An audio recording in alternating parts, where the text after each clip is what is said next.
This is the Sunday edition of the Daily Wraps. Good evening. I'm Barry Fair. The time is 16 minutes past 5 o'clock here on a wet Sunday afternoon. We've had a couple of storms rolling in today, but we'll get to that on another video about the weather. But tonight's video viewers and YouTube watchers and subscribers out there is all about the Sunday roast and the veggies. Who loves a Sunday roast here? I'd like to hear from you about them. Is it roast pork, roast chicken, roast beef, roast ham, corned beef? You can roast that too, and roast turkey. And what are your favorite vegetables to go with your roast? Potatoes, pumpkin, beans, carrots, peas, squash, baked potatoes, you name it. It's all there. And what about the trimmings? Now, the important thing about roasting, guys, or if you're preparing a Sunday roast, I should say, is that you must have all your ingredients out and ready to go.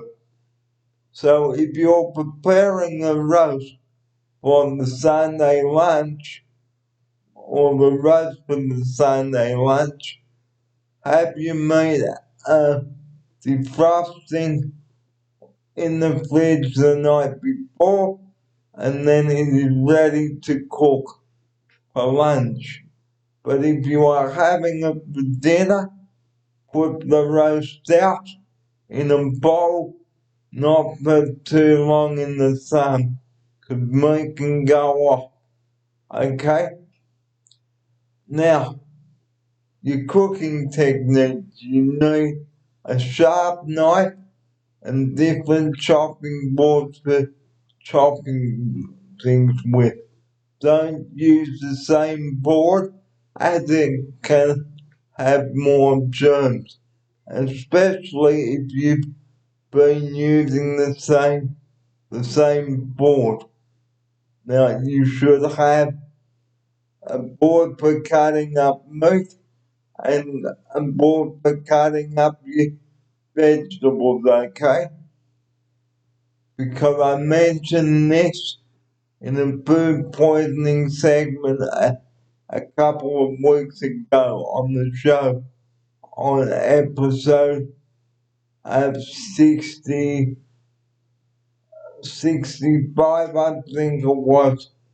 I don't know, but getting back to this roast, guys, if you love a roast on a Sunday day for lunch or a Sunday night for tea, make sure you cook it well.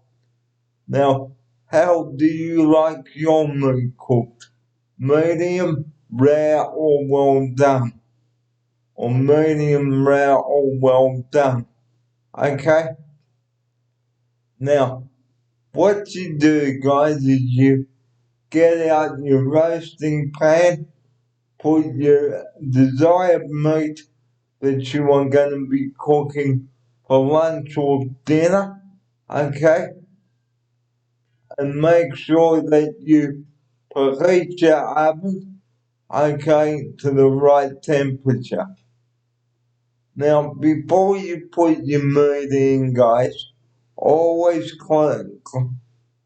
make sure that there are no germs on the meat and make sure you remove any excess salt from the meat, okay? Now with chicken, okay, if you're cooking chicken, guys, make sure you wash the chicken well inside and out. Now I'm focusing on the lamb in this video. Now make sure you've got a good decent sized piece of lamb to feed everybody, okay? And ask your butcher when you visit your butcher, guys, okay, what big piece of meat is suitable for your roasting tin or roasting pan, as we call it here. Okay, so what you do is make sure that your meat is washed and any nasty removed. Then place your meat and score your meat by the way and put some foil over it, but before you do that, score the top and you can add some garlic or thyme to give the lamb flavor. Now, look up on how to cook a huge joint of meat, okay, before you put the meat in. Look up on your website on how to cook meat properly, okay? Because cooking meat properly is essential, guys. The same with any meat. Okay, now the vegetables. Now you can roast some potatoes by cutting them in half with the skin on and placing them in the pan with pumpkin, zucchini, beans, you name it, you can roast anything, any vegetables. And what about carrot? Okay, you've got to have veggies with your meat, guys. And what about serving up gravy with the roast dinner too?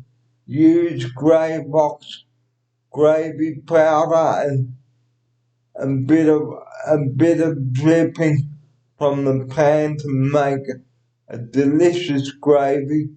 But if you haven't got enough dripping, just use hot water to dissolve some gravy powder. Now, what about mint sauce with lamb, guys? Or mint jelly? Mm-mm. Find out how to make mint jelly for the roast lamb if you plan to have a roast dinner this week. And now the importance. If you are going to be baking the roast for about a couple of hours, make sure that you know how long to cook your lamb for. Look up on the website on how to cook the perfect roast lamb with vegetables. And speaking of roast guys, we are having pork tonight. So roast pork with applesauce. Who loves roast pork with applesauce here? Let me know down below here. I'd like to hear from you about that.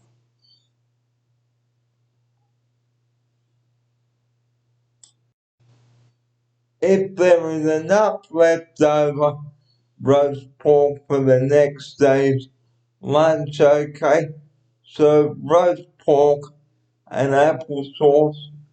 And if you don't like applesauce, you can add some cheese in a wrap and then toast the wrap until it is golden brown and the cheese is melted and using up the leftover roast meat for lunch, guys, and vegetables. Please don't waste it, especially if you've got a big family to feed. And keep an eye on the meat in the oven the oven through and cover your dish with foil. And put a timer on so you know when to check your meat that you are cooking.